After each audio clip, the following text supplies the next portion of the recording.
La chronique d'Adeline. Hortefeux est content. Quand certains au gouvernement font la tronche, lui au moins il a la patate. C'est plus gai quand même, c'est l'été. Il a présenté hier son bilan pour cette merveilleuse année qu'il a passée en notre compagnie à la tête du ministère de l'Intérieur, à lutter contre les cambrioleurs, les gangs et trafiquants en tout genre. Ceux qui veulent du mal au fisc et à la démocratie.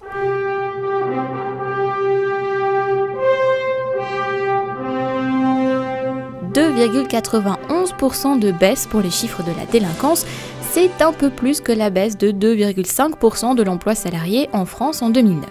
Hortefeux, Superman de la lutte contre les gros vilains. Pour preuve, une exposition avait été organisée pour convaincre la presse hier, place Beauvau.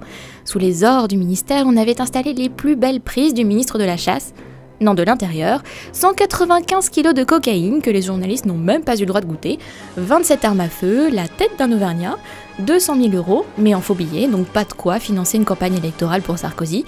Il y avait aussi des machines à sous, la Range Rover d'un dealer de Paris, etc. Autre petite info de la journée qui prouve que les membres du gouvernement méritent leur salaire, on en est ravis. J'ai fait pour vous le catalogue de tout ce qui allait changer l'année prochaine financièrement dans votre vie. Si vous êtes étudiant, sachez que les droits d'inscription à l'université vont augmenter. Par contre, votre aide au logement va baisser. L'allocation pour les adultes handicapés sera diminuée. Les aides à l'emploi vont également être revues à la baisse, ainsi que le nombre d'emplois aidés pour les jeunes. Adieu vos vaches cochons et plans de relance, il a été envoyé aux oubliettes pour 2011.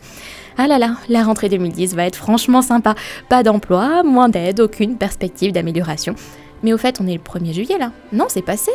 Il n'y a pas d'augmentation du SMIC tous les ans à cette date, normalement? Ah mais non, c'est vrai. Ça c'est fini cette année aussi. Mes chers concitoyens, tous ces efforts ne seront pas vains. Car parce que vous allez manger des nouilles tous les soirs en 2011, l'État français ne sera pas en faillite, le bouclier fiscal sera sauvé et le salaire de notre bon président pourra être maintenu à près de 20 000 € mensuels. Françaises, Français, la République vous dit merci.